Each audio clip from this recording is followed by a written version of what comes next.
Good morning. Welcome to the CharIN India CharIN Tuesday mining event. Uh, this is part of a series of events that we're doing on mining. We would like to welcome you to this event. It's actually a repeat of an event that we had last week, but we wanted to organize something that is a little more convenient for people in other time zones. Okay. Because this is an important part of electrification. Okay. We encourage participants to leave their questions and comments on the chat, and use this at any point in the event that they feel free. Please feel free to use it whenever they want. Okay, we will take up all the questions at the end of the session, and we have 5 set presentations. After that, we will throw the floor open for questions, and we encourage people to ask questions now or later, but we will take them up at the end. Okay, thank you. CharIN has partnered up with the International Council of Mining and Metals to tackle the challenge of mining electrification. Our first presenter today is Tariq Karimullah, Senior Program Manager at ICMM. Tariq joined ICMM in 2022 as Senior Program Manager in the innovation team. He is involved in the Innovation for Cleaner, Safer Vehicles initiative, leading the GSG aspect.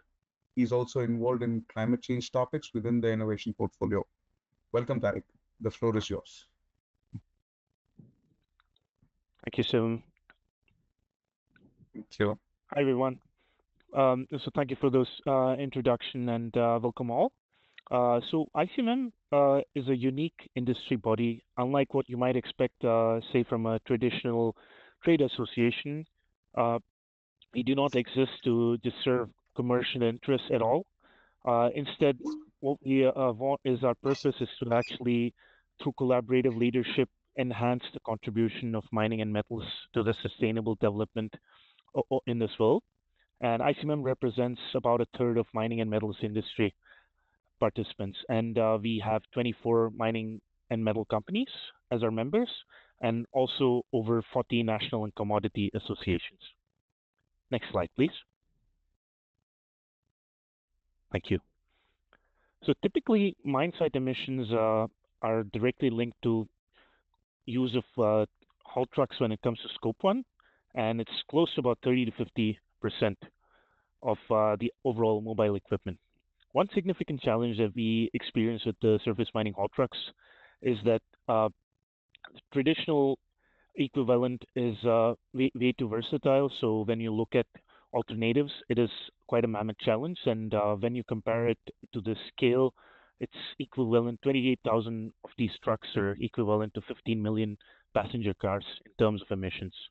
And the largest trucks can carry up to almost 100 elephants, which is around 400 tons at a time. Next slide, please. So about ICSV initiative was launched in October 2018, creating a critical mass in terms of market pull. And ICMM's ICSV initiative brings our members together with many of the world's largest OEMs in creating a non-competitive space to accelerate development of new generation mining vehicles and to improve existing ones. So it comprises of 3 pillars, one focusing on underground health in terms of diesel particulate matter reduction, other on collision avoidance in terms of vehicle interaction, and the key focus I lead together with the team is surface mining decarbonization. Next slide, please. Here's a visual overview of our full-time members, along with the OEMs and partner associations who are involved in the ICSV initiative. Good. Next slide, please. Thank you very much. So 28,000 large trucks, this is like 25 billion liters of diesel, which is grossly 70 million tons of CO2 when you combine both Scope 1 and Scope 3. And it's literally a large target to reduce emissions. And what does it mean? So if you look at 2023's energy consumption of UK, it's almost half of that energy consumption if these trucks were to be transformed into battery electric. And those emissions are literally equivalent to 4 million first-class round trips from London to Santiago. That's a lot of emissions. And what would it mean if we were to power these electrified equipment? Would be around 20,000 wind farms, roughly solar panel, solar farm that's about 2.5 times the size of London. Good. Next slide, please. Good. Interoperability is an industry problem. Is one of the key reasons why ICMM sees a lot of value in partnering with CharIN. There's a lot more detail on the technical aspects of this will be covered by more subject matter expert speakers later in this panel. Next, please. Good. So about the partnership in terms of a bit more of overview. So defining charging interoperability requirements is vital not only for deployment of the fleet, but also to attain the net zero goals. It's quite crucial, and hence having all the right relevant stakeholders, not just the governance aspects or the leadership aspects, but the technical experts, the equipment manufacturers, and the site level and ground level people. And this partnership really creates that space, and then looking into the different areas of how do we define and update and best incorporate those requirements. The few white papers that have been published will give a bit more overview on that a little bit more. Really, through the CharIN partnership, we would like to act as a catalyst and radicalize this, reaction towards transformation towards zero emission fleet. Next slide, please. So here are the two white papers that have already been published in the CharIN ICMM space. Kwan and Marc-Andre will be deep diving a little bit more, and also on the upcoming work, Christian will be giving a bit more highlights. Good. Good. Thank you very much.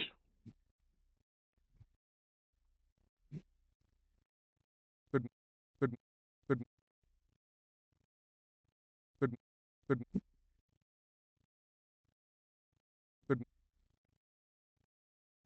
Good. Good. Good. Good. Sorry, we had a mic problem. Thanks, Tariq. No problem. Thanks for setting the context. I encourage the audience to put any questions you have for Tariq, either in the chat or you can wait for the panel discussion and impromptu. That's fine. Thanks, Tariq. Okay. Our next presenter is from GST. The next presenter is Emma Jones, Innovation Manager at GST. Emma is an experienced entrepreneur, project manager and facilitator leading GST's innovation management team. Emma led the facilitation of the Charge On Innovation Challenge and establishing the CharIN ICMM Mining Interoperability Task Force, now known as Project Mining. Her curiosity and passion for accelerating the decarbonization of mining continue to drive her work. Over to you, Emma. Good. Good. Thank you, Sivam. Hello, everyone. It's great to be here. I'm just getting my screen ready. Just bear with me one moment. Here we go. Good. Good. How's that looking? Good? So I'm going to share with you all how we got to this point over a number of years, and to shine some light on how we collaborate and our approach to that, and also give you a sense of the scale of this collaboration right across the ecosystem. And my reason for that is to really show you how well we work together and how successful it is, because we really welcome you to consider being part of this collaboration as well. So let me start with just a quick overview of how we got here in the first place. You can see here that our collaboration has gone through a series of phases. It all commenced with the Charge On Challenge, which was initiated by BHP, Rio Tinto and Vale and supported by Osmine.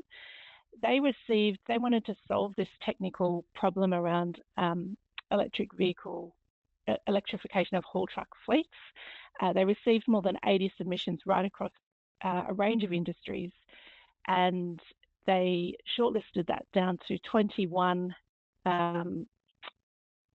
possibilities and then aligns on 8 preferred solutions. And you'll hear from some of those today too. From that, we realized that while those technical solutions would be developed, that they would need to be interoperable. So we then led a piece of work to develop an interoperability framework to understand where the whole supply chain and value chain could come together to work on those problem statements. That then, as Tariq explained, that then formed the partnership between ICMM and CharIN and the various companies in the task force to work on those problems, and that's where we are today with Project Mining. Throughout this collaboration, I think one of the most challenging aspects was balancing the complexities of protecting confidentiality and IP of individual companies while still working together and reaching that alignment quickly on what that interoperability would look like. Some of the approaches that we take and we still use to this day is having clear disclosure protocols and competition statements that are really clear and reiterated every time we meet. We've also invested a lot in producing really good pre-reading materials such as visualizations to help with the technical comprehension across multiple languages so that we all are sure that we're understanding the problem in the same way. And then because of the multiple time zones, of course, we do a lot of preparation to make sure we can work both come together to work, but then have things to do independently as well to make the most of everyone's time when we are together. You'll see some of that as we go through. But let me share with you then this kickoff of this Project Mining and how we got to building this collaboration. Sorry, I'm just going to share my screen. There we go. So as I said, back in June in 2022, we brought together more than 60 leaders across 30 organisations, and some of them are on this call today, to prioritise these problem statements. And we used a range of techniques and bias to minimise the bias and groupthink. That's the sort of role that myself and my team played. But you can see here that these were the ones aligned on by both OEMs and mining companies, and that's where we agreed we would start the collaboration from, was tackling this problem that not thinking so much about the solutions first, but thinking about the problems we shared and how we would tackle them together. So this was our starting point, and even though we're a few years on from now, these are still a really good reference point. But the complication, as you can see and appreciate, is that this would take a lot of work over several years. There's a lot of people investing a lot of time into this. And so the next question we had was who else needs to be involved and how do we bring all of this together? And to do that, we spent some time mapping out and looking at who we needed to complete that whole picture to make sure we had a really good full view of what those problems entailed. And that's where we landed, of course, on this terrific partnership with CharIN and ICMM to tackle this. And the reasons, as Tariq iterated before, was that ICM has 26 leading mining companies. It represents roughly a third of the global industry. So there's they can really lend that influence and credibility to really scale these when we have the solutions, to be able to scale that across the industry. And of course, we know CharIN already has, or at the time, 8 years, now 10 of learnings on the CCS and on highway vehicles that we could build from. So we were given a really big head start that way technically.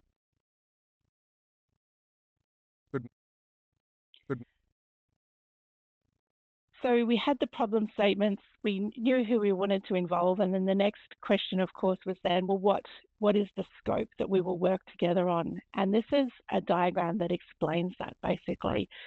It shows the green circles of the domains where we decided we would work together, and we prioritized those. And you will see when you're reading that, that the terminology is very closely linked to CharIN focus groups, because that's what we based it off. But you can see here the megawatt charging system, dynamic charging interface, then the need to think about grid communications and vehicle to grid, external cooling faces, etc. So as an industry and as a value chain, we agreed that these would be the priorities to understand, and in some cases, as you'll hear, co-design or recommend specifications for these. Good. I think it's really important to show some of the people that have really committed a lot of time and knowledge and wisdom to getting us to this point as well. So it's a huge network of people. It's been, like I said, 4 years now. So there's a real consistency in who's involved, and a real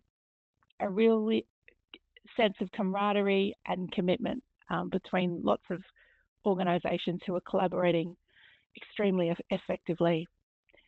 This is one example of showing where we do meet in person occasionally, and this happened back in 2022, where we'd looked at that scope that you saw before, the green circles, and we worked out together. We sketched out the work plans to think about the amount of work that would be involved in tackling those, and then we came together to really finalise those. So we had some virtual workshops to start with, and then got together to finalise the work plans for those groups. And you'll hear from again those in just a moment.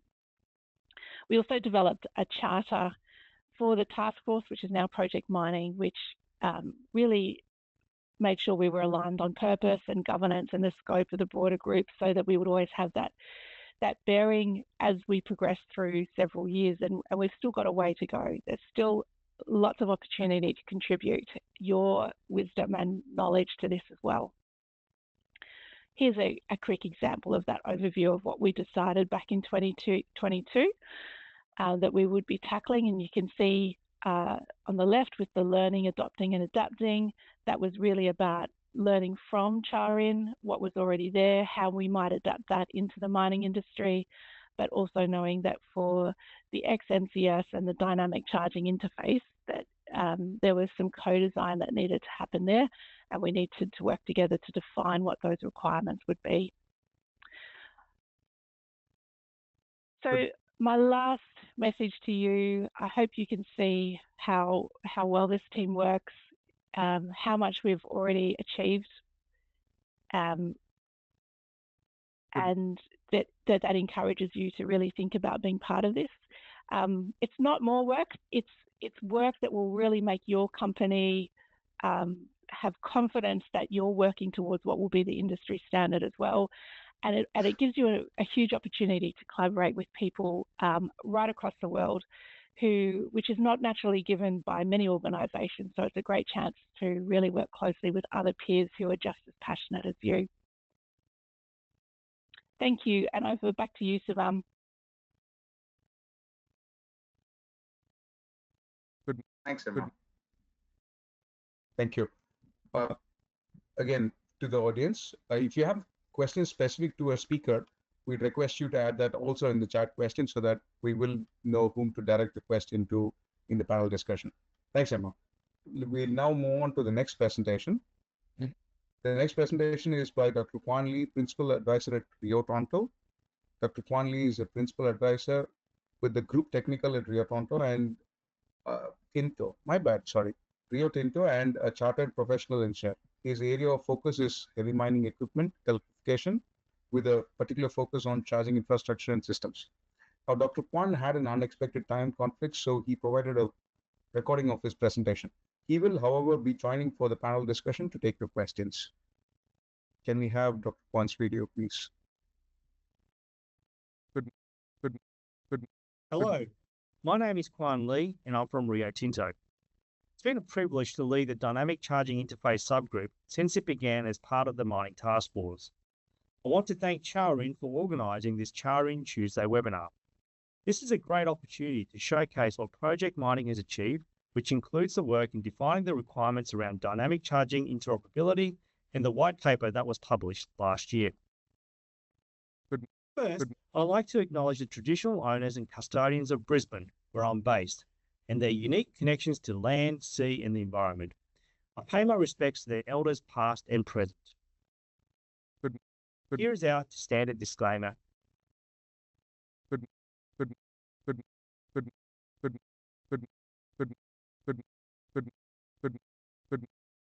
Let's now focus on the white paper that was published last year.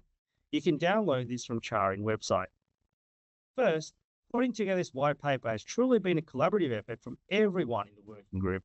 We had great representation from mining companies, truck OEMs, and electrical OEMs. This was crucial for making the white paper both relevant and useful. Given that we had people participating from across the globe, this involved numerous online meetings. Version 1, which was published in 2024, focused on the requirements for large and medium haul trucks.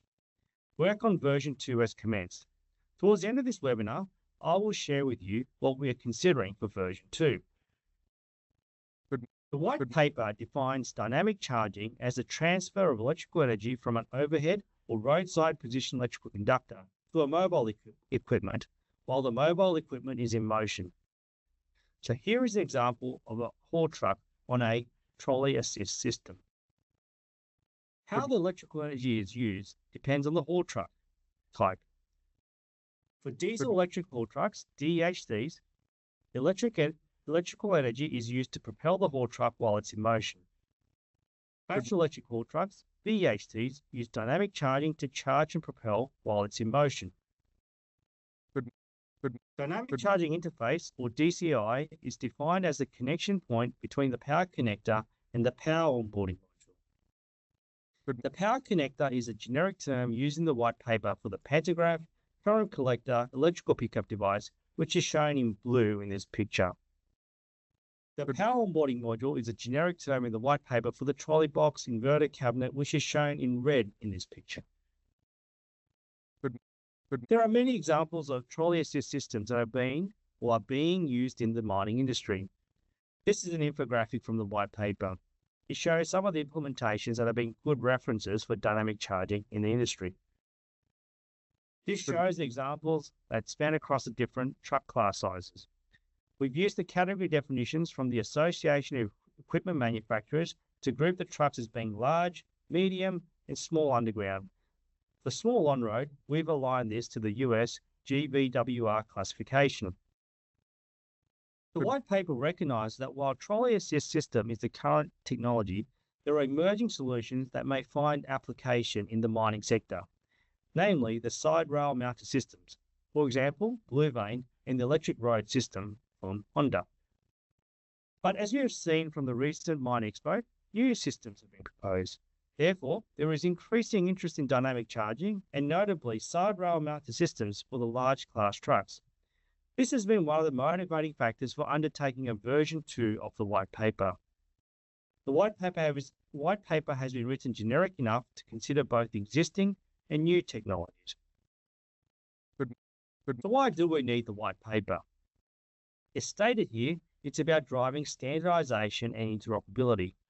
Without a standard, we, the mining sector, are always looking at adjacent industries such as the railway sector for the relevant standards. Also, the value of having interoperability is significant, and you can see this on the list. Now, from this list, innovation might appear to be a bit of a paradox, but we believe that by having a well-defined interface so that different systems can interact in a controlled manner, this will foster innovation by allowing new solutions to be developed. The group believes that interoperability is crucial for achieving a plug-and-play future. I apologise for this busy diagram that's taken from the white paper, but it's intended to show a system diagram for a generic dynamic charging solution. That's why there are elements of it here you may not find, for example, in a surface mining application. For example, to illustrate a generic system, we show communication using a power line communication system. Now, just to make it a bit more concrete, we've drawn in the middle a dynamic charging system using the side rail mouse technology. But you can see how the overall solution involves many different systems, some of which are already known to be interoperable. For example, the communication system, which is shown in purple. The dynamic charging interface is shown by the dotted line. This is the key focus of the white paper. Section 6 of the white paper covers the general requirements for the DCI. First and foremost is electrical safety. Given the global nature of the mining industry, electrical safety legislations and standards differ between countries and even between states within a country. While we cannot be prescriptive, as a guide, we've tried to highlight the relevant standards for the major mining jurisdictions. For Australia, we've highlighted the key standards such as AS/NZS 3000. While the power source, that is, the mine site's electrical infrastructure, is beyond the scope of this white paper, we highlighted that AS2067 should be consulted. Since the white paper has been published, I've been reminded that AS/NZS 61439, along with its IEC equivalent, should also be mentioned. This is the reason why we're going back to work on version 2, to act on the feedback and make it more comprehensive. In some jurisdictions, such as in Australia, there's a requirement for high voltage apparatus to be earthed as well as isolated as part of any isolation requiring access to electrical equipment. This may necessitate the installation of earth switches, interlocking, as well as live line indication to allow for maintenance access to the power onboarding module and therefore the DCI. We highlight the importance of functional safety so that the DCI can be operated in a manner to meet a broadly acceptable level of risk. This is a crucial requirement given the potential risk for fatalities or damage to property and equipment from normal operation of the dynamic charging, for example, electrocution or crush injuries from mechanical actuation. We mentioned ISO 13849, ISO 19014, and IEC 61508 as being some of the relevant standards. Also, to achieve the goal of plug and play, we've outlined some of the key considerations for hardware interoperability, that is, using bladed entries for cables, common connector types, and having common pin definitions for the interface. All these things add up to ensuring that you can swap out systems easily and not have to perform a major engineering change. We state that the DCI should operate in the same manner, with regards to whether the haul truck is being operated in a manual or autonomous mode of operation. Another important requirement is having a common signal data set for the dynamic charging actuator. Once again, supporting the vision that you can swap out different systems easily and not have to perform a major engineering change. The table here shows what the group thinks is a minimum data set that needs to be exchanged across the interface. This is what the white paper recommends as electrical interface on the large truck class. The white paper considers for both 2.6 and 1.8 kV DC traction bus voltages, which is what we will see with the battery electric haul trucks and currently with diesel electric haul trucks. The table here shows for the 2.6 kV DC traction bus. For a battery electric haul truck operating in the middle of the range, 6.5 megawatts at 2.6 kV voltage, the dynamic charging system will need to supply around 2,500 amps. Just to put this into perspective, the most powerful locomotives in Europe draw around 2,000 amps at 3,000 volts DC when operating at maximum power. We see there are 4 connection points to the onboarding power module, that is the trolley box or the inverter cabinet. Furthermore, we need to consider what the electrical interface will look like under fault conditions.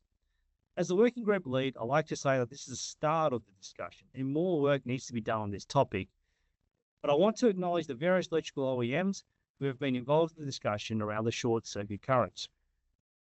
From what we have gathered, the DCI needs to be engineered to withstand fault currents up to 100 kiloamps. This is based on an example worst case scenario with 3 BHTs on the dynamic charging system at a given point in time with a fault occurring near the substation. Now, is this right? As a first pass, we have looked at the literature. There has been work done on analogous systems.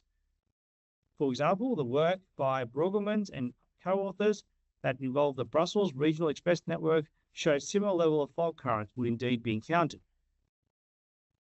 Ensuring that the power connector and the power onboarding module on either side of the interface are both designed and engineered to this requirement ensures that it can be interoperable and work towards the goal of plug and play. Version 1 of the white paper has focused on the large class haul trucks. Next version of the white paper will consider the other truck class sizes as well. Also, the white paper provided some design considerations for the power onboarding module, as this plays a crucial role for the DCI. We have classified the power onboarding module based on DC voltage conversion capability. The group anticipates that Type 1 will be the most common implementation where the power onboarding module doesn't perform any DC conversion. However, there may be situations where a Type 2 power onboarding module may be needed or beneficial, in the case of a mixed fleet or a haul truck conversion. So we need to keep an open mind about the possibility of such ideas in the future. There are other important design considerations in the range. The other important design considerations, a range of operating conditions that the DCI will need to be designed and engineered to. This includes considerations around temperature, altitude, shock and vibration, water and dust ingress protection. These two photos show the two ends of the extremes for Rio Tinto in terms of temperature and altitude requirements. Kennecott is our copper mine in the US, where you'll experience cold temperatures and high altitude, while the Pilbara, where our iron ore operations in West Australia can be found, this is an example of a hot climate. For the altitude, we've mentioned 0 to 2,000 meters as the nominal range, but we recognize there are high altitude mines that are in Chile. Also, for the water ingress, IP69K may be required because the use of powerful water jets when cleaning the haul trucks. We recognize there'll be additional requirements as we consider what's needed for small underground and small on-road truck categories. Some of the future use cases are illustrated in this graphic that's taken from the white paper, and this may be considered in the next version of the white paper. The concept of dynamic charging for a mixed fleet in terms of OEM and truck model, this needs to be considered. This would only work if dynamic charging solution, both onboard and offboard, truly demonstrates interoperability. Similarly, we consider the future possibility of converting diesel electric haul trucks to battery electric haul trucks. Also, there was much debate about the need for V2X, vehicle to grid capability. Now, we've just captured this as a future requirement, and we acknowledge that there might be some time away before this requirement is needed or realized. We also see there are other important topics for further consideration. One item to highlight is a smart power consumption, that is, integration between the energy management system and the fleet management system. Digitalization and automation are crucial for electrification. Digitalization ensures that systems can calculate the energy budget for a particular task or haul and know how this will impact the overall operation of the electrical grid, which is a complex problem. We see how the DCI will play a key role in that feedback loop, providing connectivity with the various site operational systems and controlling the power drawn through the dynamic charging system depending on the site's operational conditions. Once again, interoperability is crucial. We need digital systems that can interface and interact with the DCI so that we have a seamless flow of information between the various systems and achieve the correct functionality. Having a standardized DCI ensures that even if we have a mixed fleet or the need to change the power onboarding module, we can still achieve the required performance. As mentioned, work on version 2 of the white paper has started. I want to provide you with an overview of where we are heading with this. First, here's a good analogy of what we're trying to achieve. Version 1 provided the minimum requirement for the truck OEMs. Version 2 needs to provide enough details to make things work, with interoperability being the key. For example, how do I deal with the HMI? Version 1 talks about the inputs, but it doesn't talk about how to deal with the HMI. And it's not being directive about the switches, lights, etc. But more important questions such as who's going to be responsible for the HMI and the data flow? Where does ArcFlash fall in terms of responsibility? Who is doing that assessment? What about ground fault protection? Can we get a better estimate on the fault currents of the large class trucks? Therefore, while version 1 either provide a high-level discussion or a placeholder for these topics, version 2 aims to address these topics in more detail. In version 2, we also want to consider topics that are of emerging interest for the subgroup members. For example, communication and integration between the DCI and the off-board infrastructure. Also, this version of the white paper aims to provide technical requirements discussion for the other class of trucks, especially the small underground and small on-road truck class sizes. There's plenty of activity in this space. For example, with the work that's been done for electric highway concept in Europe, while Epiroc, ABB and Boliden have deployed a battery electric trolley truck system for underground mining at Boliden's mine in northern Sweden. So in conclusion, this white paper represents the first iteration in outlining the technical requirements for a DCI on-board a haul truck, both battery electric and diesel electric. As we continue with the haul truck electrification, it is crucial that the dynamic charging and the interface is standardized and allows interoperability. We've discussed how this includes overall requirements, electrical interface, and even the design considerations for the power onboarding module. Technology is constantly evolving in this sector. Therefore, it's been useful to capture and discuss these future requirements. This white paper also serves as a good background resource material. We recognize that the industry has benefited from the past innovations and pioneering work. For the industry to progress with dynamic charging in a safe and efficient manner, such learnings need to be captured and shared across the sector. This white paper has tried to capture the background information and guidelines for implementation, serving as a useful resource for future implementation of dynamic charging systems. This work and the work of the other subgroup has been made possible through the participation of various people and support from the companies that were part of the Mining Task Force, the predecessor to Project Mining. If you're interested in contributing to version 2 of the white paper, please get in contact with the CharIN Coordination Office. They'll be able to add you to the meeting list and send you the meeting invites. We are aiming to get version 2 of the white paper completed by end of 2025. Thank you, and I'll pass on to the next presenter.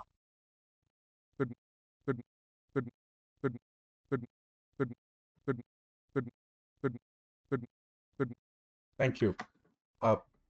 Dr. Kwan will be joining for the panel discussion at the end of the presentations.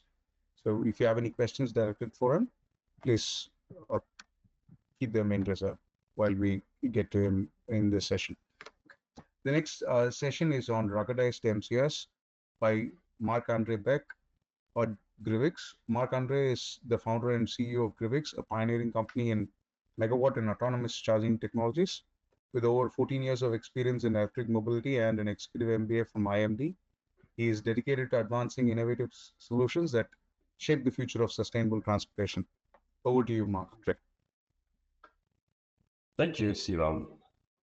And good evening, everybody. I hope you can see my screen. As Sivan said, my name is Marc-Andre Beck, and I have the privilege of leading Grivix, an innovative Swiss company based in Feraldorf, close to Zurich. And today I will talk about megawatt charging with ruggedized MCS. Short, a little bit of an introduction about my company. Grivix is a little bit smaller than Rio Tinto and therefore not that well known. Grivix delivers all the key technologies for autonomous fast charging, and we have cooled cables and inlets that are already operating at 6 megawatts. This is enabled by advanced simulation for rapid development. Beyond power transfer, we ensure seamless automation with our positioning unit that guides the vehicles with vision recognition that enables precise plug-in. And overall at Grivix, our focus is operational efficiency and making fast, fully automated charging a reality for heavy-duty electric vehicles. But now let's talk about why we developed MCS and what's the difference between MCS and ruggedized MCS and the according implications. As a note of caution, this is probably the most boring presentation today as we are not presenting anything new, no new connectors, no new technology. Ruggedized MCS is a mostly backward compatible adaptation for the mining environment. The battery technology improved in the last 15 years, allowed cheaper, bigger batteries with faster charging.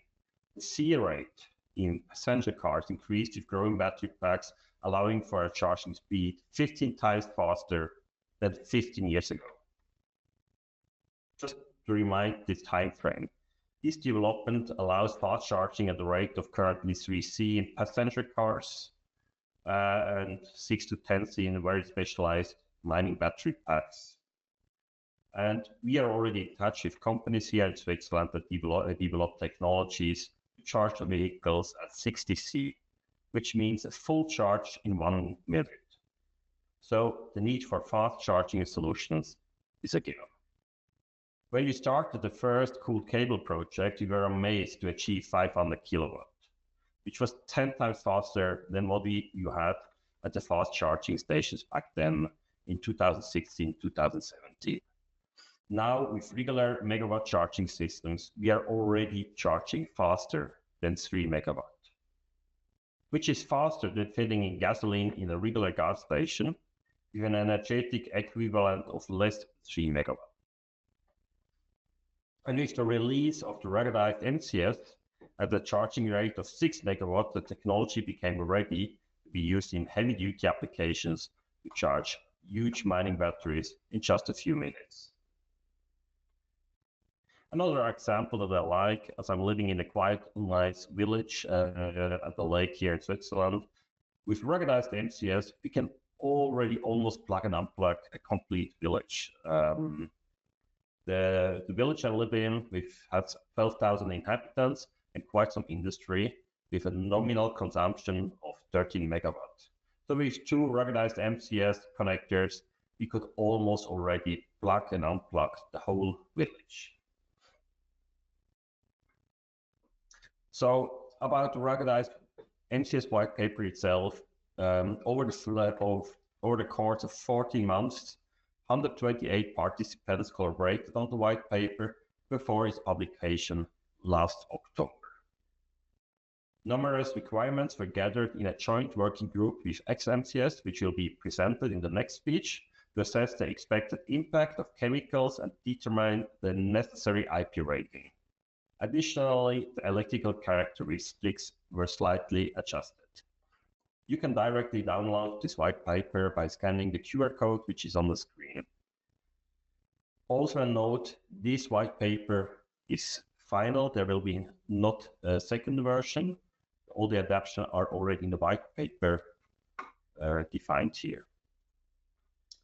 So what sets the ruggedized MCS apart is its off-the-shelf availability and ultra-fast charging capability. It allows for manual operation. So it's quite handy. You cannot plug it in by hand. So if all the automated systems don't work, ruggedized MCS still works. But it can also be integrated to a charging robot for high automation, enhancing operational efficiency.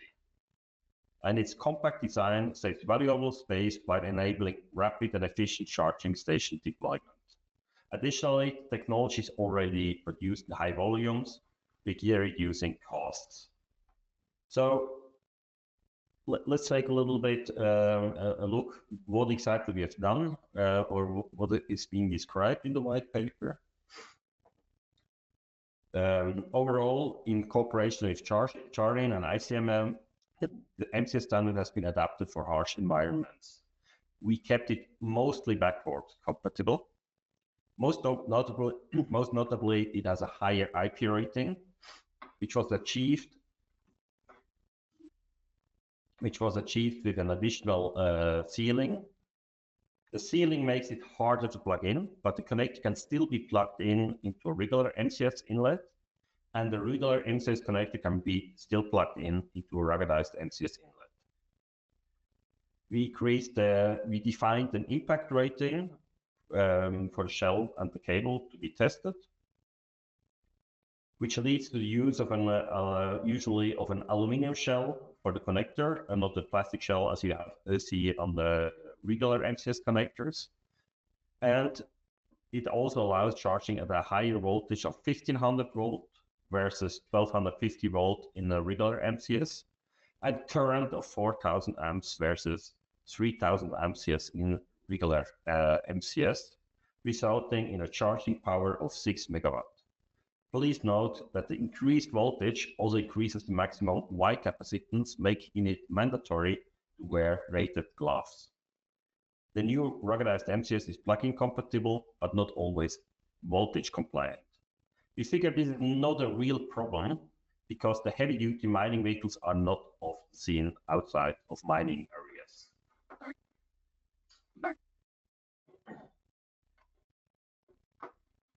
Pardon, I was looking for my mouse. So what changes did we do in the design itself? We needed to add an additional ceiling. So we moved the original data plane by 1.5 millimeters. That's what you can see here. It was moved by 1.5 millimeter and introduced a seal with a thickness of 2 millimeters. The data plane A was the only defined plane we could use to introduce a compatible ceiling. So there was not another defined plane which we need to get to be compliant. And the ceiling will be compressed by 25% while plugging in. This can be done with force, of course, compress the ceiling while plugging in, or we also introduced for that these 2 additional locking pins. These locking pins on the inlet allow for an additional compression mechanism of the ceiling. So the ceiling may also be compressed through a robot with enough force, but if there's no robot and it needs to manually operated and we want to have this additional IP rating, there's a possibility to compress the ceiling with a lever.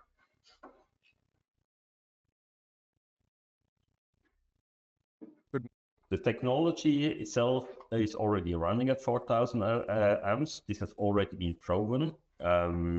Here you can see a demonstrator where we tested these MCS connectors, the ruggedized MCS connectors, in a very early version, and it was running at 4,000 amps. I can also quickly show a video where you see these huge copper bars delivering all this energy.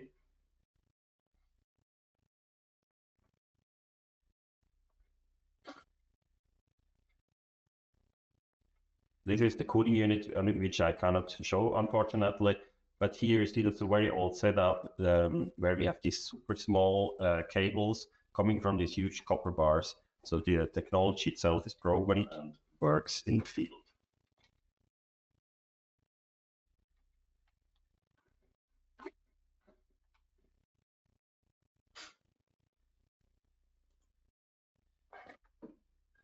A short note, that's an overall note about cooled cables. So cooled cables have thermal losses, that's clear. So the thermal losses are comfortably low looking at the power of the cable. Still, increased currents shorten the melting time in case of a cooling issue. And that's what you can see here. We took a 4 meters cable as an example. So the usual CCS cable with 35 square millimeters copper has a thermal loss of 1.5 kilowatt, which is only 0.3%. And looking at ruggedized MCS, we have already a lot of higher cooling requirement, higher loss of thermal loss. But if you look at the overall calculation of the power that the thermal losses on this is just 0.4%. What we need to consider, though, that's a very important thing, is that increasing the current also gets to an end safety-wise. So, for example, if you turn off the cooling in CCS and ignore that there are other safety mechanisms, it still takes 9 minutes until this cable gets to a situation where it overheats completely and is getting destroyed. With ruggedized MCS, we are already down to 2 minutes. And if you think that further and increase the current, for example, with a future MCS solution running at 50,000 amps, we would be already at 22 seconds. So increasing the current will not always work for the future. At some point, we also need to increase the voltage if you want to have higher charging power in the future. And increasing voltage also means automation. So a little comment, ruggedized MCS running at up to 4,000 amps, 6 megawatt is already available from Grimvix, but also from different other vendors. As a summary, 6 megawatt charging is possible today. The white paper has been published. Higher power ratings are still possible in a very, very small form factor. But if you want to increase the power to be transferred, we also need to automate. Thank you. Sidon? Yes. I finished. Thanks, Marc-Andre.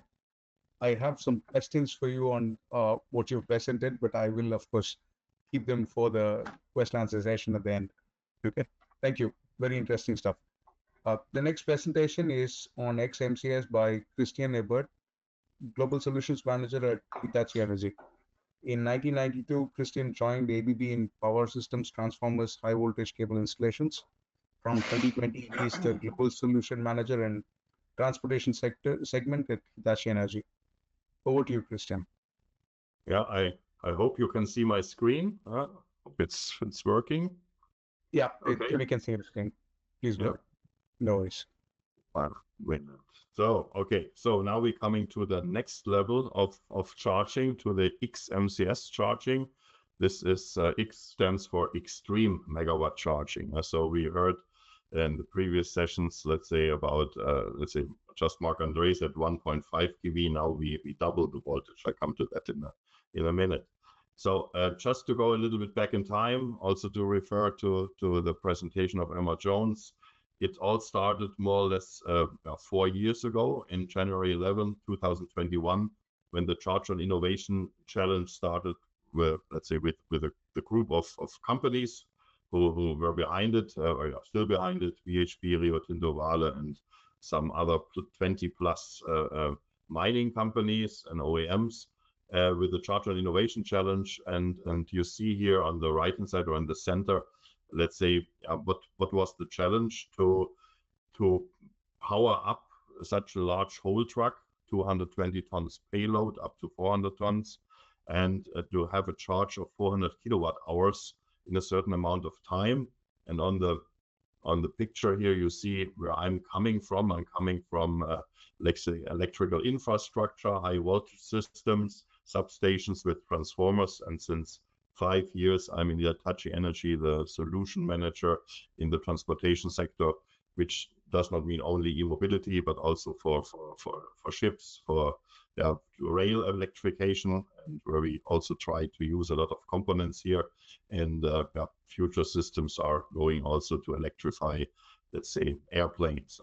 But here in this picture, you see the challenge and the task, how to get, let's say, from the grid, the electricity to a, let's say, charging infrastructure into the battery of the truck. And here are also, this is the material from the CharIN Innovation Challenge. You see this truck has a 2 megawatt, 2 motors. Normally these trucks have 2 motors, each 1 megawatt, which is in total in horsepower close to total 2,800 horsepower. So really large trucks. And you see also the constraints where we replace the diesel engine and the alternator and the diesel tank by a battery, because these trucks are already running electric, but diesel electric, and the whole diesel part and the alternator has to be replaced by a battery. And then you have to get this in the space of the given chassis of the truck. And you see at the time was 17 tons and 23 cubic meter space. And as Marc-Andre also just highlighted, the development of the batteries is still ongoing, and it looks quite promising that in future we will have batteries with much more power density, energy density, which can, let's say, fulfill, let's say, the purpose on these trucks and to use them for this extreme megawatt charging. So the 400 kilowatt hours has to be put in a certain time range as the trucks are driving in an open pit mine and have a certain cycle time. And there were some given times, and I show you now on the next slide. First, let's say, there was then, we handed in our proposals, and these were 3 years ago, so in May 12, the announcement of the winners, 8 companies, or 8, some were also working together. So 8 vendors were listed as the winners to participate and show the solutions. And later on, like Emma explained, this was in the combination with the mining industry and CharIN, that it's then under the lead of CharIN for the interoperability. So, and then we formed the X-MCS subgroup, like we had the RMCS subgroup and DCI and so on. And this started in late 22. First, it was Shell running it, and then we from Hitachi Energy, we started then and took this over in 2023. So also now, let's say 2 years from now. And the goal is to finish the white paper. We are in the, let's say, in the finalization. It takes quite long. It's a lot of details, and this is still describing, let's say, a future system. So coming back to the, let's say, the task, there were several profiles given by the Charge on Innovation Challenge. What you see here is a profile of an altitude. So here's the truck in the pit, then it moves up on a distance of 2,000 meters, 2 kilometers, some 120 meters in altitude up. Then it goes over this rim by 50, 60 meters down to the crusher, and then it goes back. So, and this would be one cycle. And here you see also the profile now, let's say, with a back and forth driving or forth and back driving, here with the altitude. And the green line is the energy, the accumulated energy consumption. And you see it's increasing, and in the end there's a little bit of recuperation, and you come out at this 400 kilowatt hours. So in average, there were some profiles were less. So in average, it was some 400 kilowatt hours. And this profile, the duration was 40 minutes. Some others had 25 and so on. So in mean, we said, okay, some 30 minutes. And the time to charge would be around 3 minutes. And we have now, let's say, to make a differentiation of charging methods. What Quan described was the DCI, the dynamic charging, meaning the truck is in motion, connected to catenaries, so it's in motion charging, dynamic. And we talk here ruggedized MCS and, let's say, the normal charging, the CCS, MCS, ruggedized and X-MCS is static charging, or SCI, static charging interface. That's, let's say, the difference of the charging families. So 3 minutes to charge within one cycle, and 400 kilowatt hours to be put into the battery. So it's just an easy calculation. You come to a charging power of 8 megawatts. The less the time, the higher the power. If you go for 2 minutes, then you go up to 12. So in the CharIN subgroup X-MCS, 3 years ago, we said, okay, let's achieve something first. We go up with the voltage. We double the voltage. We saw also in the former presentation of Quan, when they referred to what's going on in the tram, in the rail, in the bus sector, there were also some 3 kV. So this is what is, let's say, applicable in rail application, 3 kV DC, because then you leave the amps at the same level, but you, of course, because the 3 kV times 4 kilo amps, then it goes up to 12 megawatts. So this is, let's say, the range of the X-MCS. So, and then there was, let's say the discussion, and also in the white paper, let's say, how to describe this solution. And let me just also start here. The crucial part of all these designs, whether it's aviation, it's train, it's these huge trucks or vessels in maritime sector, or trucks on the road, it all starts with the battery. So the design of the whole system starts with the battery, because the battery has to cope with currents, with voltages. And then you have a lot of components, which were also mentioned in the previous presentations, which also have to be co-developed at the same time. For example, the liquid cooling, we are here now in the area of several kiloamps, 4, 3, 4, 5 kiloamps. So if you want to keep the copper in a normal dimension, then you have to cool it. So you need cooling, for example, you're on the vehicle, on the inlets, here in the automatic coupling device, and so on. Maybe also cooling here. Normally, I have also cooling in the switch gear and so on. But here it's liquid cooling. So that's also has to be it's an integral part of the development. And then you have the power distribution unit, the PDU, because you have incoming power from the charging system, but also outgoing power from the battery to the motors. So, and here in this PDU unit, you have protection, and this is also, let's say, a very sensitive area because about the fuses, the cutoff time, the short circuit protection, and so on. So this all here in the PDU, and you have this ACD, we said automatic coupling device, and the EVSE, this is the charging, the electrical vehicle supply. So the system in all these battery-driven, let's say, devices starts with the battery, and here it's of course the battery replacing the diesel engine and the alternator. You have this given space, and you have of course challenges for the battery. When you go up with a power rating 8 to 12 megawatts, you have a high C rate.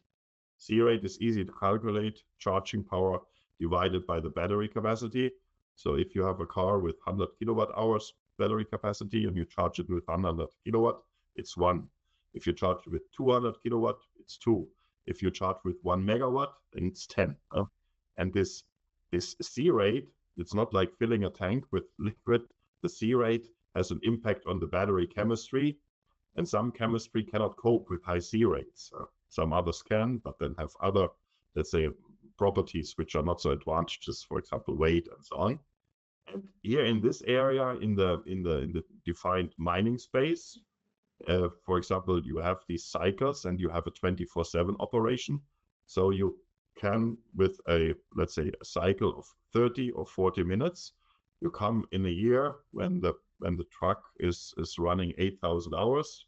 The whole year has 8,760 hours. As an energy engineer in energy, you know that by heart, the numbers of hours in a year. So, but you come easily in a year to whatever, 16,000 cycles or even more. And over 10 years, 160,000. So this is a high burden, and let's say, on the battery.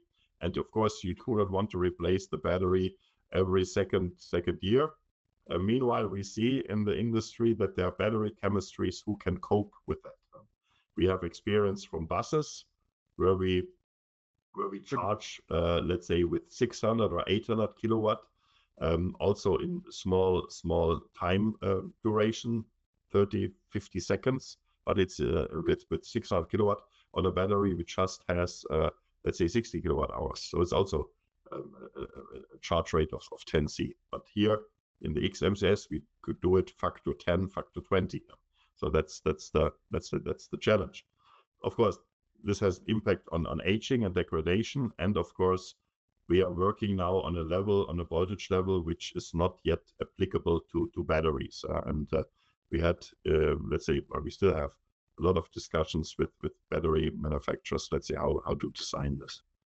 So, but coming back to the white paper, so these are, let's say, snaps out of the white paper. So we said, okay, we have several levels. We have, let's say, 6 megawatt, 12, then we would go future just by adding more kiloamps, leaving the voltage at 3 kV. You come to 50. If you go for 6 kiloamps, and you have also the 24, 18, and you can go up. And I would say 60 megawatts is already, let's see what Marc-André presented, is really a challenge, because this is the power supply of half a city to 60 megawatts. We have to say, for the time being, what is in the, let's say, in the industry available, especially if we come to power semiconductors and converters, was also mentioned by Kwan, is at the moment the 2.6 kV. Close to 3 kV, this would mean we have to add a little bit more, let's say, amps to make it happen in a proof of concept. If we take existing equipment. One word, let's say a remark to the communication. We said, okay, what is existing in the industry we should take. So we have communication between the battery and the charging infrastructure. And you have several levels of communication, also up to the grid for the power supply and so on. So we should here take proven existing, let's say, standards, what is applicable with CCS, MCS, RMCS. From buses, you have opportunity charging.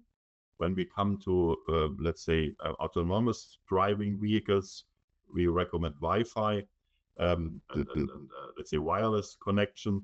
Also for the communication between the battery management and the charging infrastructure, because time is very important.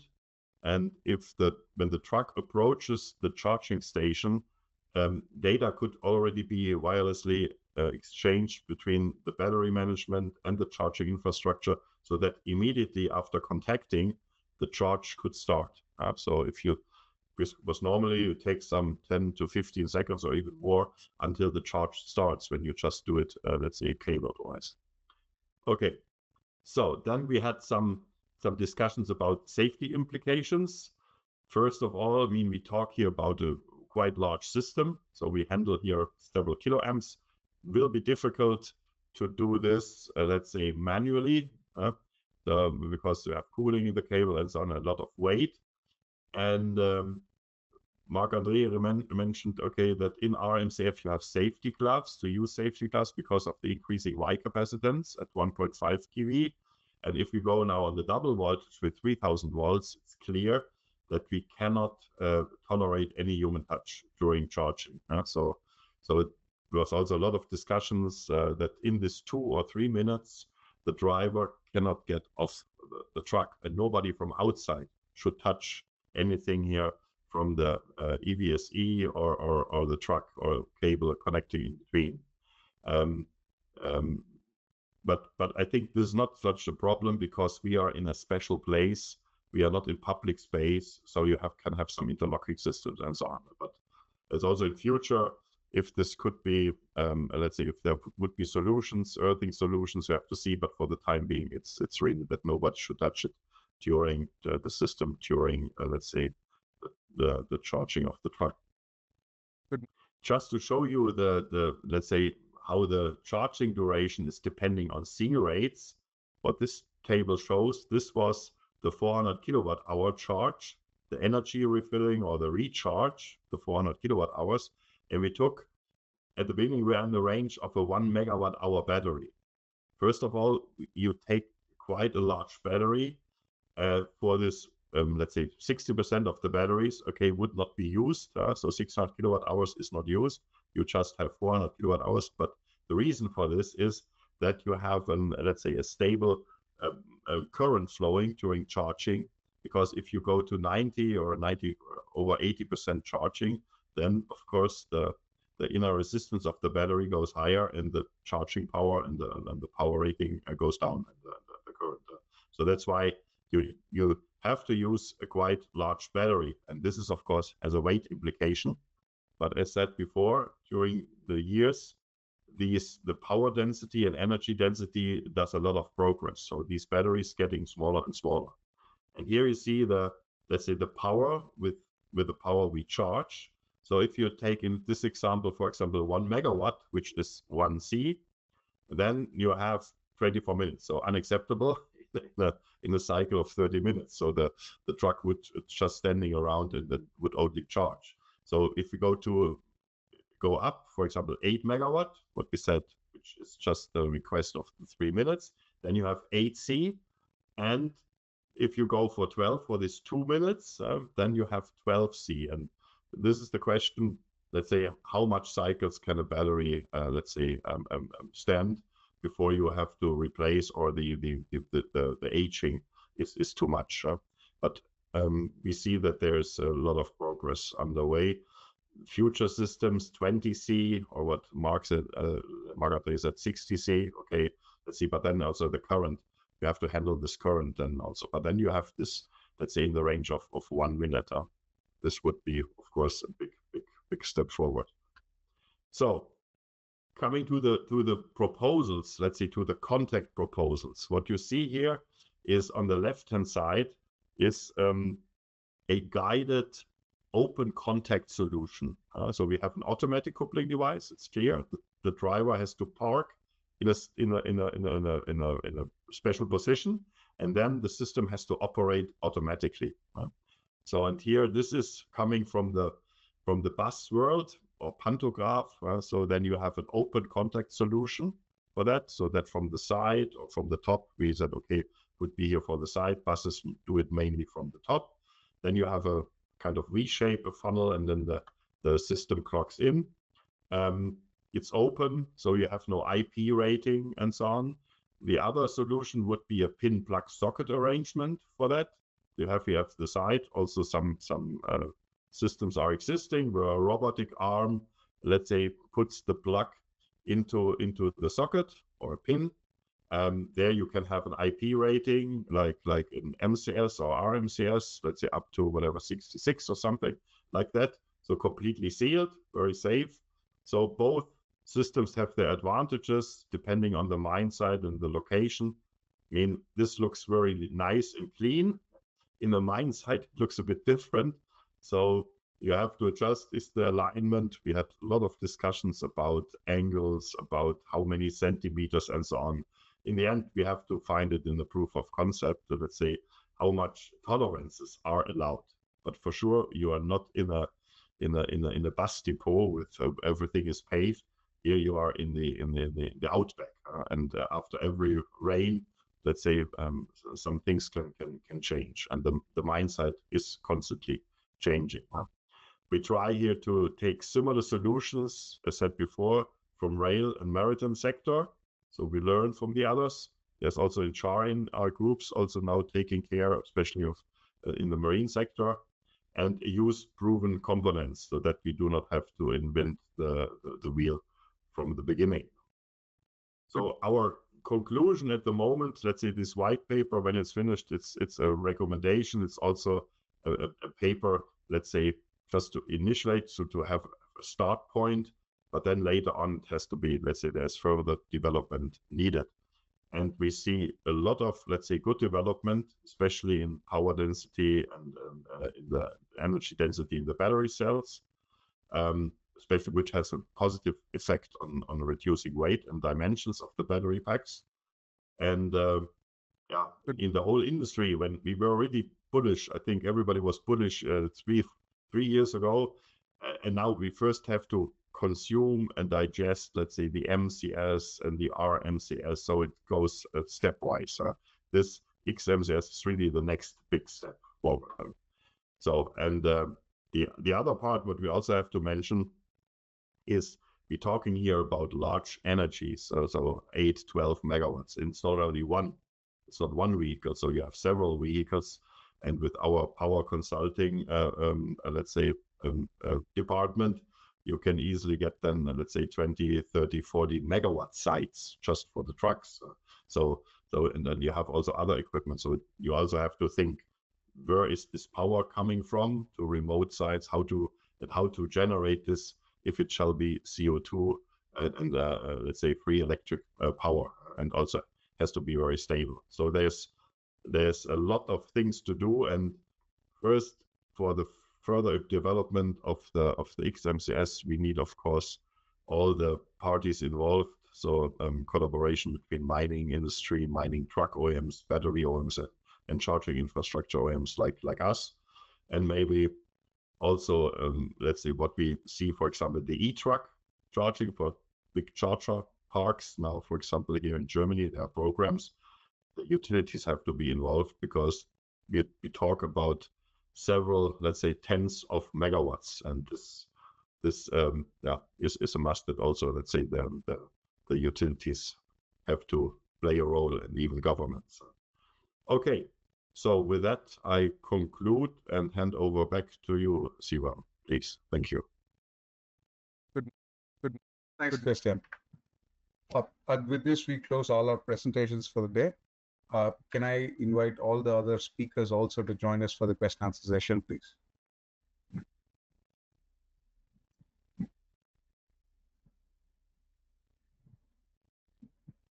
Thanks. From my side, I've been with CharIN for around 7 years, primarily on the passenger car and the bus industry. One of the reasons why mining is very interesting is the way the whole paradigm shifts in terms of power outputs that we're talking about.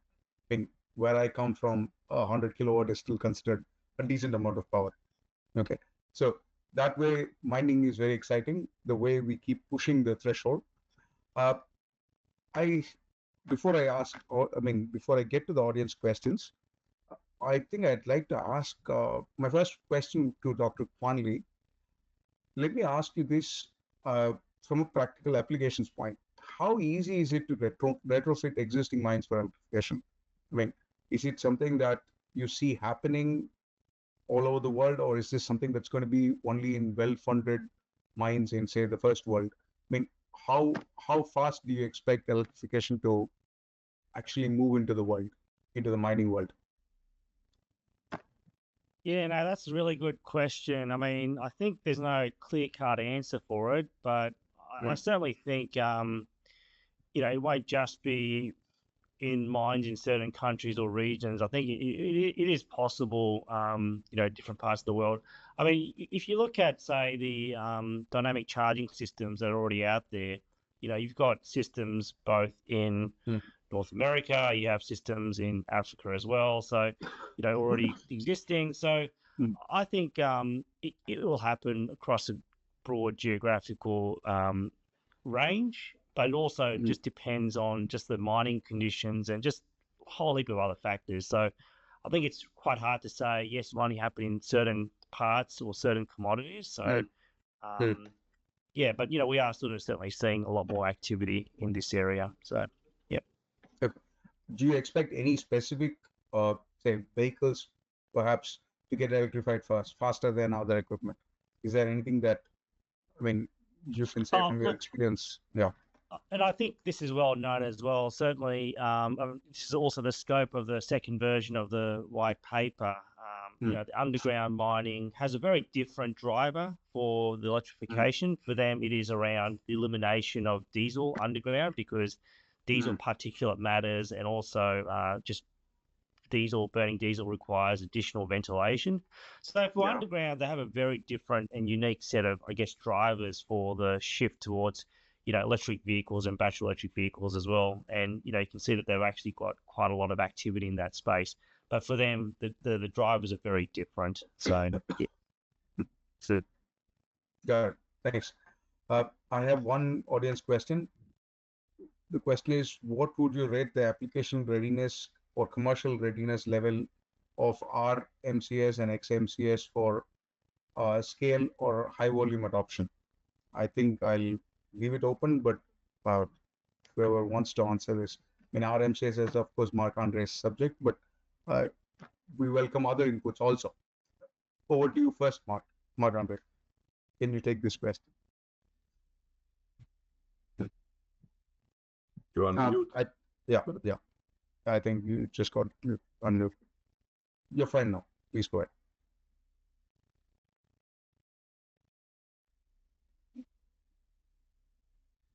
ahead.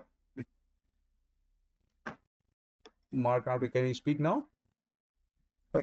We can't hear you.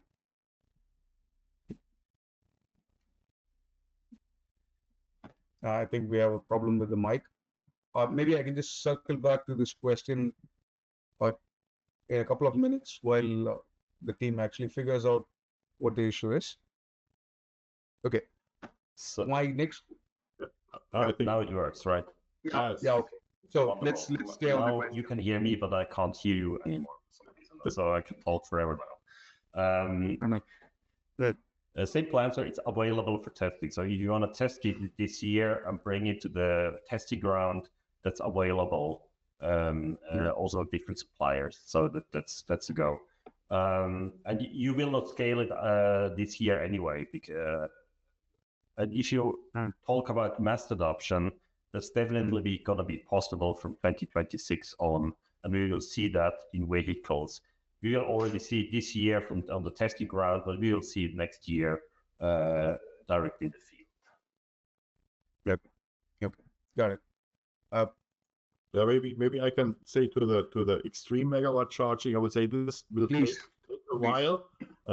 When we started 2021, we already had plans. Okay, 2025 we have the first proof of concept, but then it slowed a bit down. I think it will take a while. So, but okay, maybe end of this decade or so in this range. I would say I'll give it more time spent. We have to see how it depends really on the development of batteries and so on.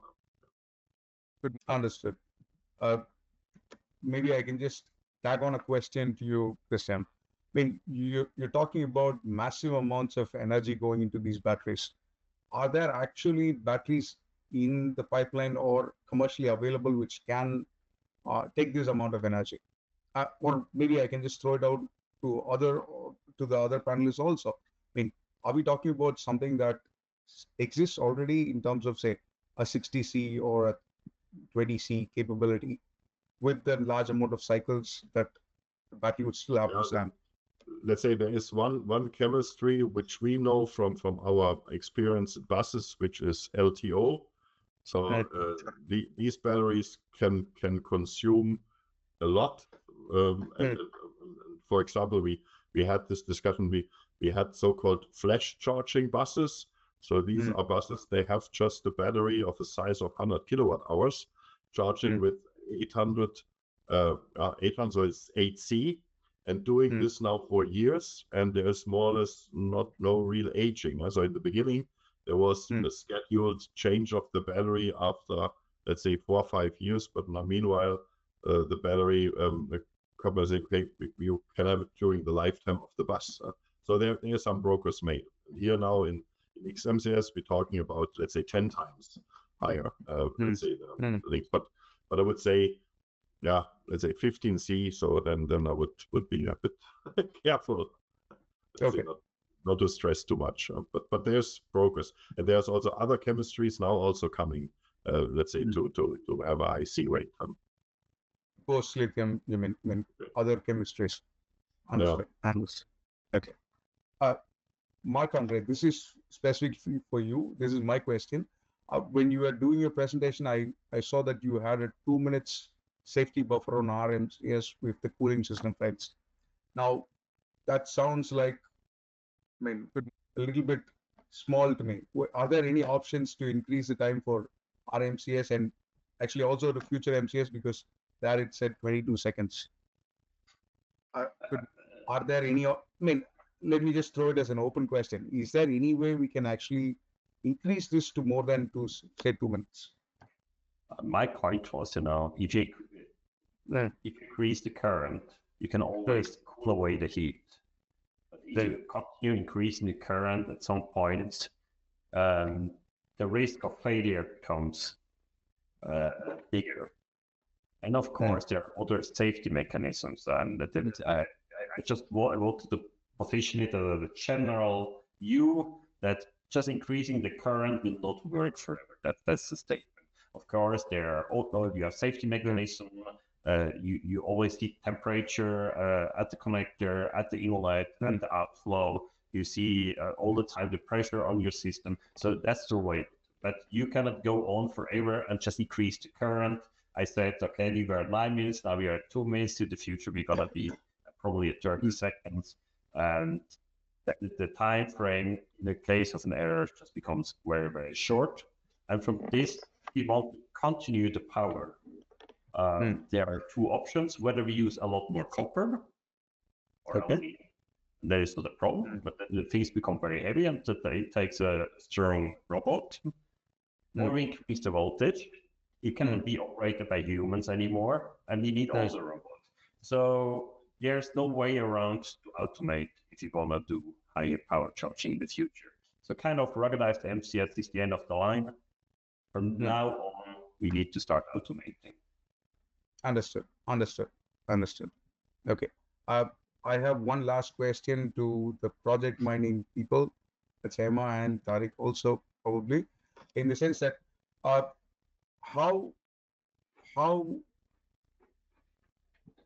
fast do you expect say, project mining to be adopted across the world?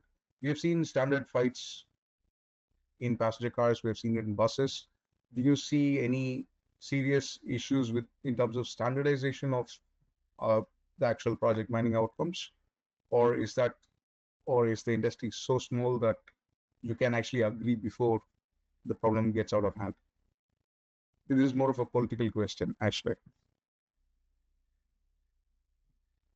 My thoughts on this is, from the very beginning, we wanted to be able to do this in such a way that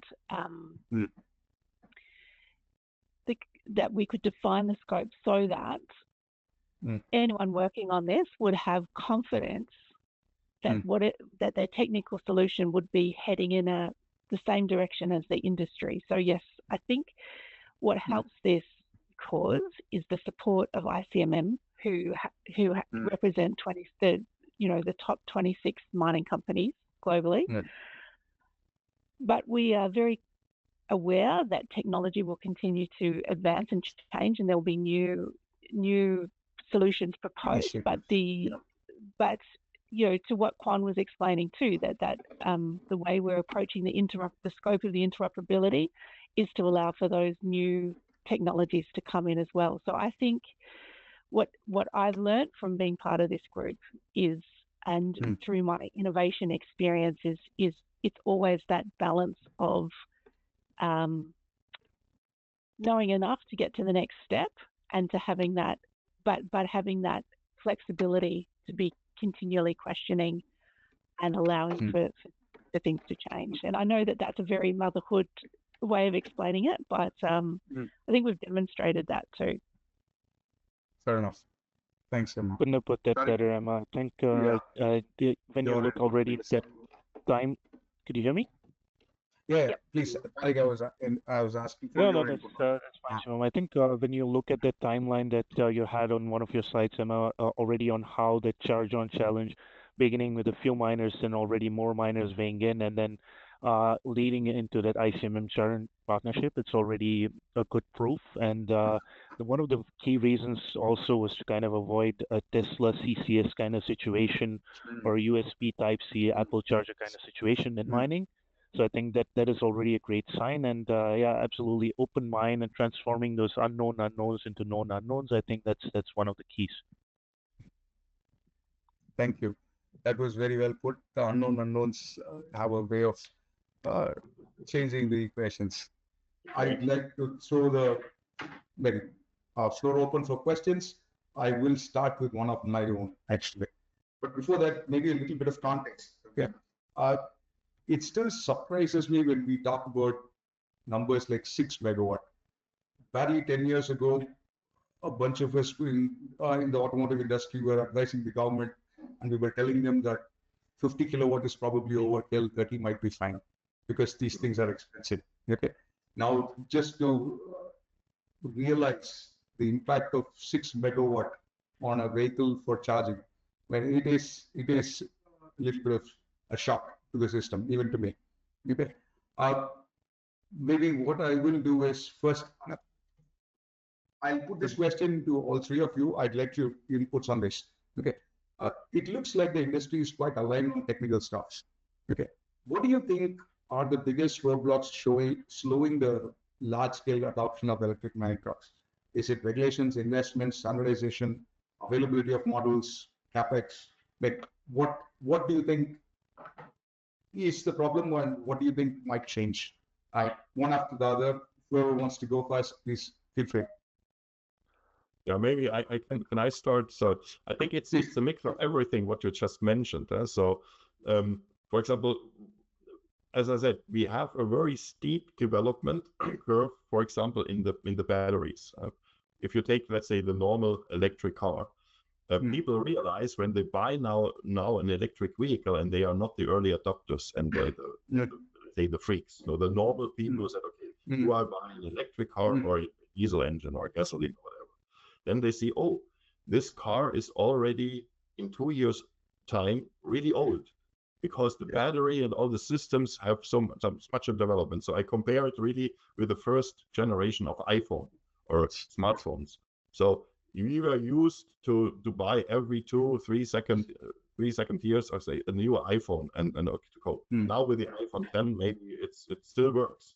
And this maturity is not yet reached. And this is a bit where people say, okay, and also I think the industry says, let's wait a little bit. And this is the challenge what we have.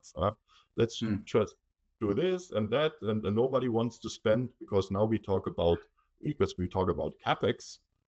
So let's say in the private life, okay, for mines, it's part of the operational expense, but also CapEx for millions on the truck, and then say, okay, how does it work? How is it possible to change more, for example, the batteries then after several years? This was also in our thinking. So I think this is the challenge, that we have the steep development, and the other thing is the communication, let's say, between the charging infrastructure and the battery management system. So when the battery management system has a new feature and it's uploaded or whatever, then you have to make sure, say, that the charging management understands it. And this, I think, is a CharIN communication group where this is discussed, and we have a lot of parties involved. So, but that's why CharIN is there. It's good that you have this forum, let's say, to discuss. Okay. Thanks, Christian. Either of you, Tarek, Marc-Andre? Marc-Andre, my answer is going to be a bit longer. Do you want to go first? Yeah, I will make a very, very short answer. I mean, all the technology we have in hand, we can reduce OpEx at the mine site heavily. Unfortunately, it's not running in parallel. You have two infrastructures. So first, you increase CapEx, then you have a reduced OpEx in operation later on. And investing in huge CapEx right now, by not being sure if this is really technology that we will now have for the next 25 years. That's, in my opinion, blocking it. But then I hand over to Tarek. Thank you so much, Christian and Marc-Andre. And Sim, I think it's really a key question. I think why do we as an industry, see so many kind of challenges in kind of transitioning towards a zero emission fleet, particularly in electrification. So I mean the CapEx, the OpEx bits were already addressed, and also the question around adoption.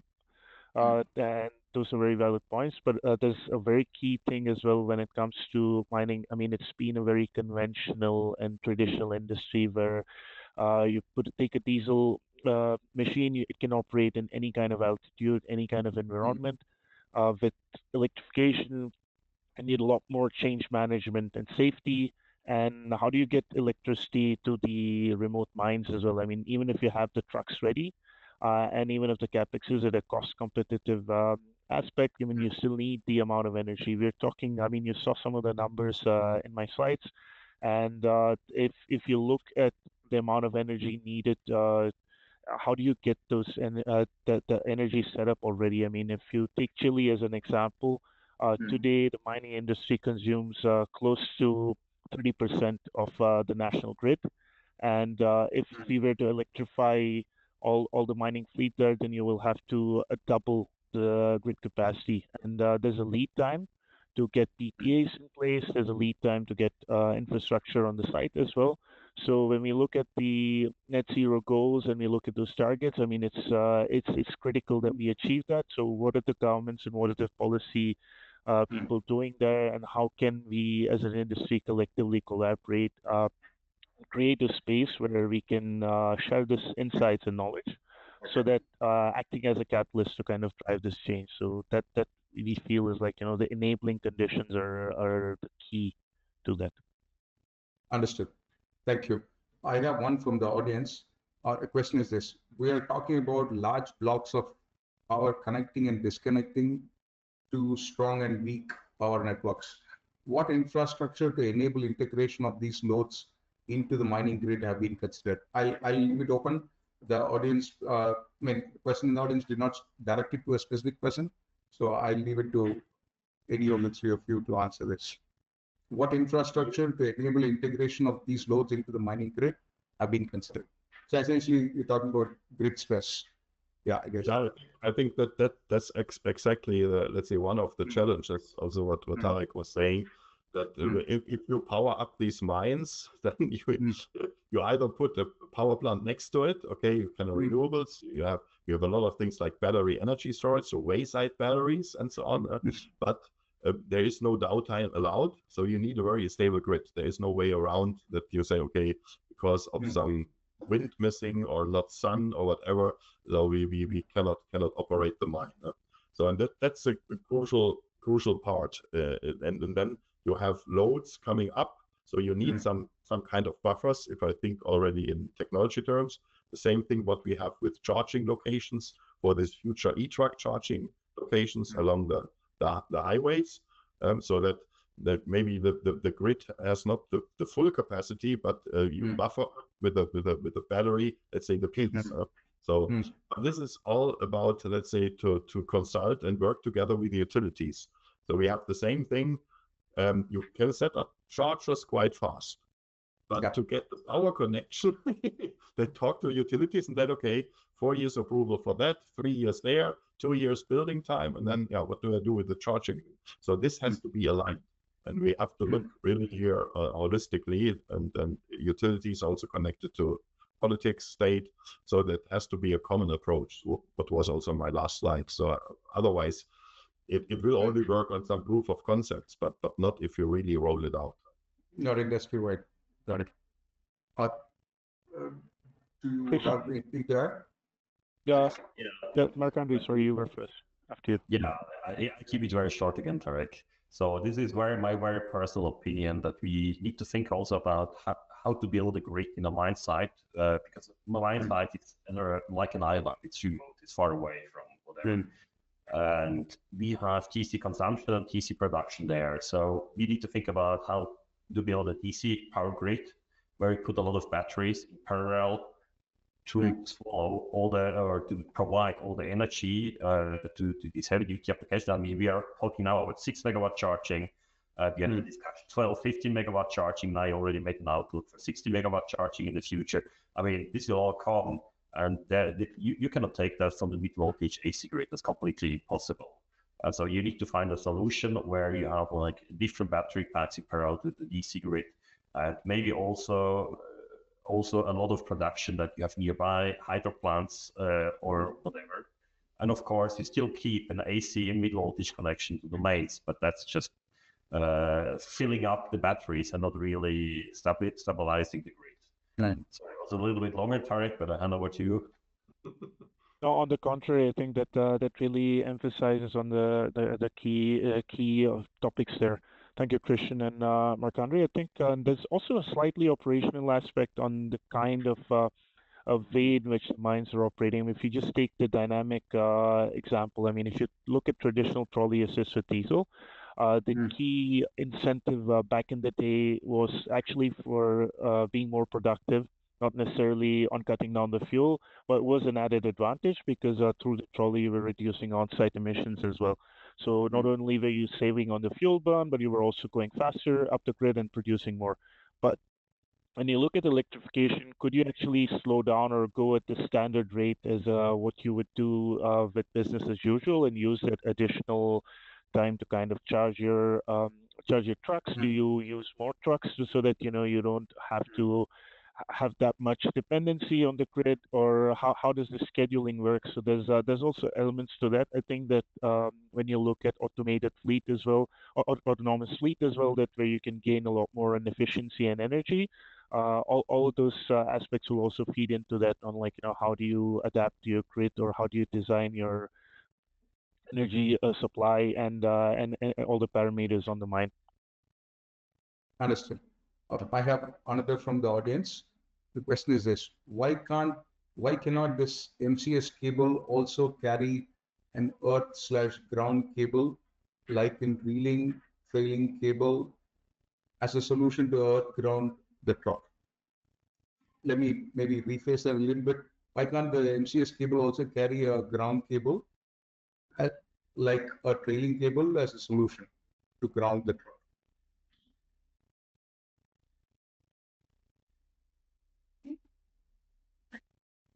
This is the PE line or so. So we had this discussion here in the group as well. Let's say because We have not a cable. We have a similar solution, plug-in type or pantograph. But the tricky thing here is that we are really on rubber wheels, so we have no direct earthing. And the question is, how much should be this cable carry as in a case of an earth fault? Then because then you go directly up to lots of kiloamps. So you need a short interruption. So and let's say this is a very special question, but I can let's say also speak with my experts. But this was one thing that you have. Or you have a separate earthing somewhere. So when the truck stands, you make a connection, and at the same time you earth the truck somehow. But this also then it complicates the thing. Yep. Understood. This is okay. Okay. One more question. It's related to aviation. That's what it says. I'm not sure if this will apply. Let me just read it out. There are some major differences with aviation: one-way data flow for cybersecurity reasons and offboarding of weight. Meaning thermal conditioning systems must be integrated alongside these charges. Is there any collaboration work with these efforts? After all, electric commuter aircraft, eVTOL, and heavy lift drones will be part of the electrified mine in the near future. This is from Richard Watson, Electro Aero. I mean, in general, let's say cybersecurity is the challenge of all systems, which are somehow controlled. So if the utility sector, so they also think that you can hack it from outside. I think that's the same challenge for all kind of industries. How to make it safe that nobody, especially when you have autonomous driving, that somebody steers your truck and so on. So I think that's the topic overall in this. We have not put a separate paragraph in the X-MCS because we just think about the connection and the communication. We said, okay, we use the normal standards which are there. We have not invented completely new. But I think also in the CharIN communication group is cybersecurity also, let's say, a big topic. Especially if you then talk about charging where billing is part of it. Here we have no billing, but if you have payments and billing, then it's more severe. It's a little more complicated because you're on the external net, not just on the end product. Okay. There's another part of the question where it talks about offboarding of weight, meaning thermal conditioning systems must be integrated outside of these charges.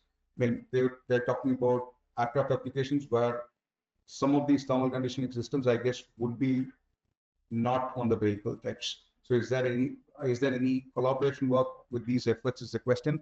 I'm guessing, is there any way to, standardize the requirements across mining and aviation? For time we did not really get the answer. So what communication is also on the vehicle, or what is no, thermal conditioning. We're talking about all of the weight for the cooling, I guess. Yeah, of course. I mean, when we talk about charging in 6 whatever kiloamps, or so 4 kiloamps is already quite very high. Then you need the cooling on the coupling device. You need it also in let's say in the inlets. We had also this discussion that where the current is coming into the truck, you need also some cooling, and maybe also on the EVSE side. Yeah. So this cooling is a big challenge here. And also what Marc-André was for Ruggedized MCS, so it's part of it. Or you make the cost big, but that's not let's say economically viable. I mean, according to Christian, according to ISD and ISO standard, the vehicle is responsible for its own cooling to keep the coupler or the connector on the right temperature level, and then the system, the charger, is responsible for the cable. What happens with passenger cars is very often that the vehicle manufacturer saw it works so great, the cooling of the cool cable in the charging station. We don't need to cool our side, but that kind of works. But according to the standards, they are responsible on their side to cool it and not rely on the other side. Understood. Okay.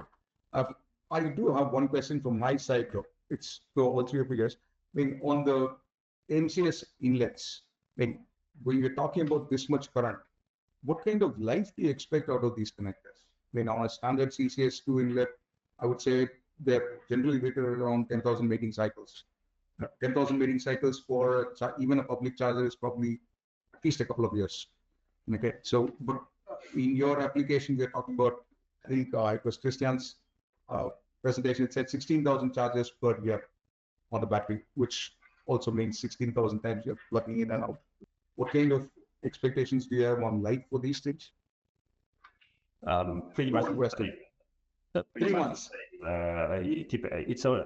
We do 10,000, 20,000 cycles. It depends a little bit on the plating. Depends if it's our technology, if our technology or different technology, because the plating has again a big impact. How the abbreviation is.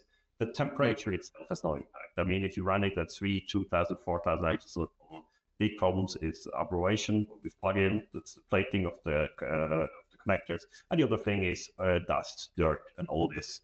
What we did in our designs, and that's also a recommendation in the white paper, is that we can easily replace the front and even the contacts. So in our case, we just unscrew them and screw new ones in, and we made it in a way that it's field doable by a trained operator.